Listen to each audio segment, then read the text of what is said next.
L'essentiel que le président de l'Assemblée nationale annonce d'avoir reçu une lettre de menace anti-série. Elle indique qu'elle a déposé une plainte. Il s'agit d'un phénomène de plus en plus fréquent. La violence contre les élus est devenue commune dans la réforme des pensions.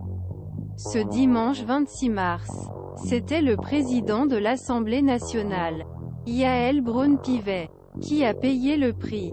Elle annonce qu'elle a déposé une plainte après avoir reçu une lettre de menace absolument abominable. Cela commence très gentiment avec « Salut la grande truie juive. Nous n'avons plus Zyklon Alas mais des barres de fer pour éliminer ce bâtard Jude ».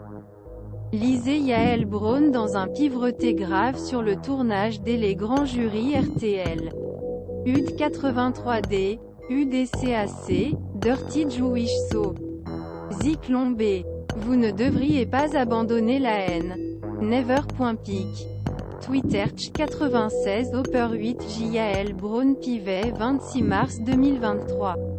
Je n'ai jamais imaginé en s'engageant dans politique que je devrais subir un antisémitisme, le sexisme, la violence, a commenté dans foulée sur Twitter qui occupe le perchoir de l'Assemblée, assurant d'avoir une pensée pour les autres élus ciblés.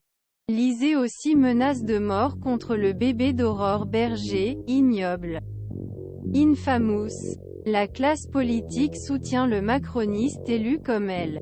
La chef des députés La Renaissance Aurore Berger a révélé cette semaine qu'elle avait reçu une lettre menace mort visant son bébé et son bébé 4 mois, en écrivant une augmentation de 32% de la violence contre les élus selon décompte des services du Palais Bourbon. Depuis le début du mandat, 61 parlementaires ont subi de la violence. Que ce soit dans leur permanence ou par courrier ou sur les réseaux sociaux, et en particulier, 22.